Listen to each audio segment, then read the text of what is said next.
All right, hey guys. Tonight we are going to look at the Spiritus Systems Thing 1. Recently looked at the Thing 2, so we'll just kind of recap the whole family of Spiritus radio-related stuff. I apologize if there's any audio problems on this one. Just had a baby and I'm wearing it, so any hiccups or heavy breathing, possibly me, but probably not. All right, so where do we start? So I know that Spiritus has hinted at the Thing 1 for a long time, but as far as what was available, we started with the expander wings, all right, which worked out pretty well. A lot of people really like these. They had a nice dual functionality that they could be plate carrier wing pouches. I don't know what the appropriate term is for that. I'd call them wingman pouches, but I think that's Faro specific. But that concept, right? Plate bag wings, right? They had this kind of interesting ribbon fashion here for routing your buckles from your microfight. So you would mount this behind your microfight, and then the side buckles would go through this ribbon, and then you would just tie the harness into that, and the harness passing over the radio pocket would keep it contained. Okay, but they came in sets of two, and it worked out well because you could have radios on your microfight in like a standalone chest rig configuration, or you could throw them right on your plate bag because they had hook on the back. And I know a lot of people are big fans of the expander wings, myself included. However, those are not available anymore. All right, and then recently we saw the Thing 2 released, even though the Thing 1 has been hinted at for a while. The Thing 2 gives you 3 columns of MOLLE and had internal radio pockets. However, is not immediately plate carrier friendly, has relatively fixed side release buckles. Even if you cut these off and swapped them for repair buckles, you've still got the Tegris wings there. So not the most streamlined if you wanted to use it with a plate carrier, but internal radios and a little bit of an expanded footprint there. All right, so now we will look at the most recently released Thing 1, which is kind of the opposite of the Thing 2. So it still mounts up well with a microfight, but it has external radio pockets. All right, they say that this one is more of like a JTAC oriented option versus the Thing 2 not being the case. I don't know. That's kind of apples and oranges. I think they both are equally valuable depending on just what you want to do, right? If you need a little bit bigger footprint, the Thing 2. If all you need is 2 radios and your microfight, then the Thing 1 is what you're looking at. A couple things that I found kind of interesting is where the Thing 2 had the top mounted ribbon here to pass your top buckle through. The Thing 1 is just laser cut on the back panel. So not quite as forgiving with buckle placement. Clearly it's going to work with the microfight, and then anything with microfight type spacing is going to work out just as well.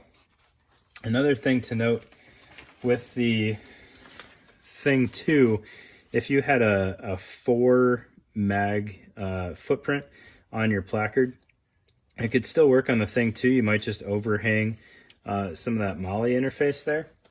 With the Thing 1, if you step up to a slightly wider placard, you're going to start pushing into the radio pockets. Now that may or may not be an issue. I don't think you're going to get a 4 wide placard on here, like the Stratagem placard or one of the Mayflower ones. But worst case, it's going to push this out a little bit, and you may still be able to squeeze the radio in there. Slightly wider 3 mag placards. I think some of the Haley 3 mag placards are a little bit wider than a microfight. They should fit in here fine.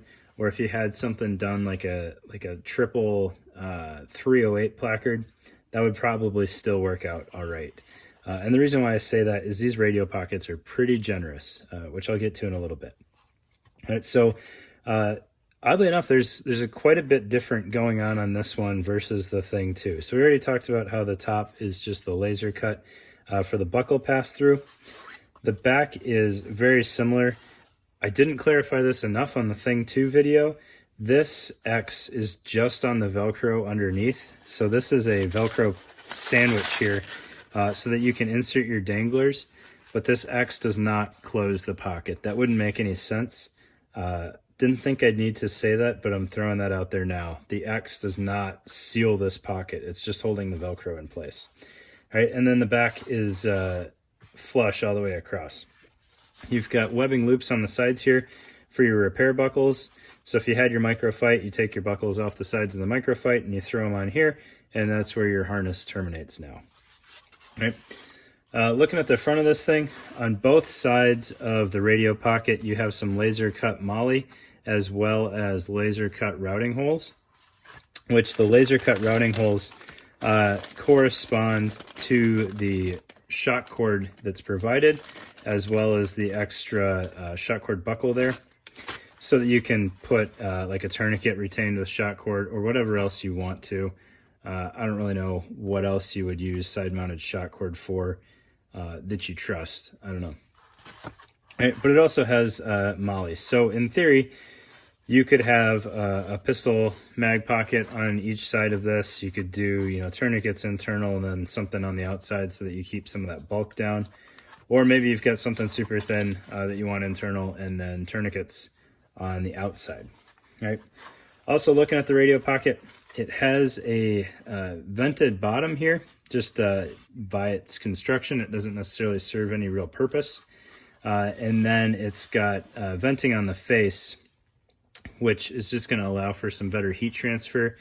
Some of the newer radios, and I'm sure some of the older radios too, put out a good bit of heat when they're doing all of their EM magic. All right, so that lets a little bit of heat out there.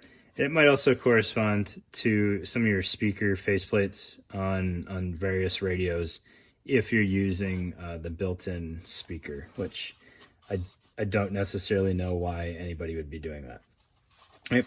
This top cord lock here corresponds to the 550 cord that is provided. All right, so you get to do a little bit of choose your own adventure with this thing, right? Besides just the tourniquet pockets there, or tourniquet retention. You get these flaps here. So choose your own adventure, route your cord through whichever side, and then through that toggle there, and that is how you make your lid to retain your radio. All right, I guess if you weren't super hip on the tourniquets, you could use the shock cord to do the same thing, which would give you a little bit of sweet bungee action on the lid. So I haven't fully set mine up yet, obviously. Doing a little bit of an unboxing video, right? But you could go either way. And then if you wanted, you know, shock cord on both sides, you just have to buy some more shock cord. Or if you, I don't know, wanted to retain something with 550 cord here for whatever reason, you could also do that. All right, so that is how you configure the lids. You know, somebody's going to ask if I don't actually show the arts and crafts. So you just route it through there, bring it together, pass it through your cord lock there, and then knot it on the back side. And that's how you get your radio retention. All right. These things, sometimes if you get them new, don't freak out. So like if they're like this and you're like, it has no spring tension, you just got to push it a little bit further and it pops a little molding piece there, and then it lets it spring back out. So it's not broken if you get one compressed and it doesn't want to pop back out. All right, just give it a little extra push. All right, now what radios fit in here? Well, a lot of radios fit in here because these are super generous pockets, which I am not personally a fan of how generous these pockets are, especially being external. All right, so here's a 152, which is the biggest handheld radio that I've ever had access to.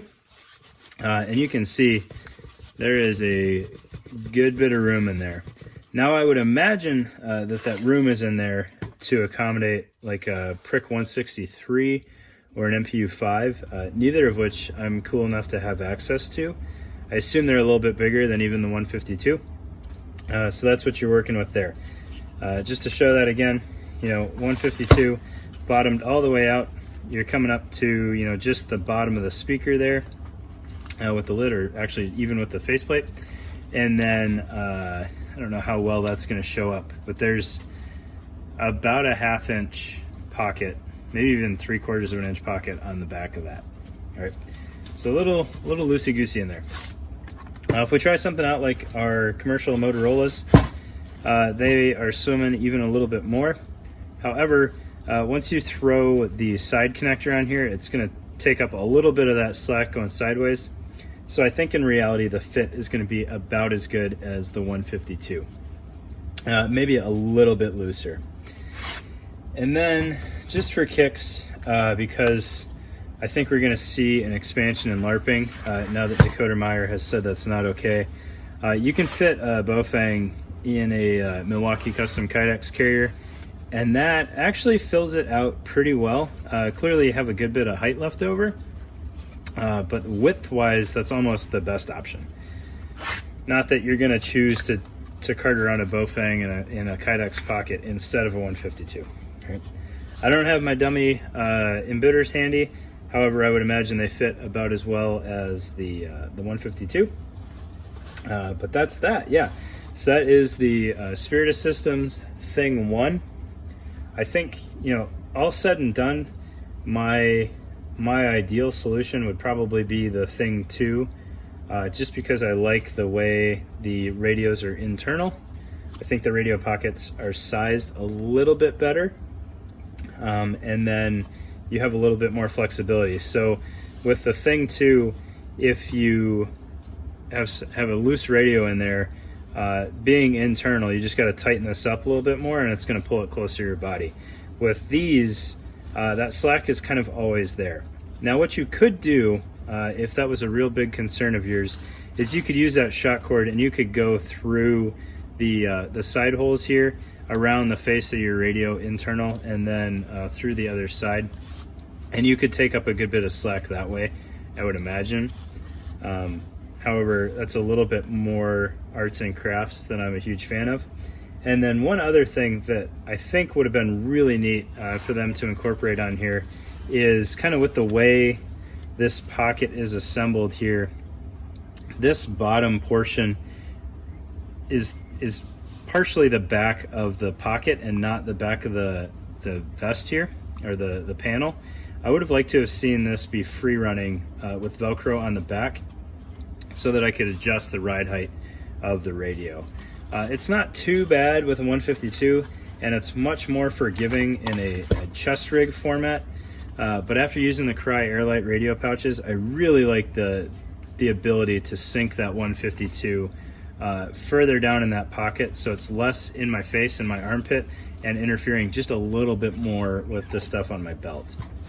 All right, so those are my thoughts on the Thing 1. It's well made. Spiritus is doing a good job putting their stuff together. It's absolutely functional. Just a couple nitpicky things, right, with the construction of the radio pocket, maybe being a little bit loose, but again, that could be to accommodate some bigger radios. And then my one real holdup is I really wish that this was hook on the back, so that I could marry it to a plate carrier, and then, you know, just have the standard loop-backed panel if I want to use it as a chest rig. A guy is putting something out that'll play with this and allow you to use it with a plate carrier. Hopefully I'll have one of those in my hand soon and I can show that to you guys. But until then, much like the Thing 2, this is primarily meant to be used as a standalone chest rig. All right, thanks guys. Really appreciate your time. Have a good night.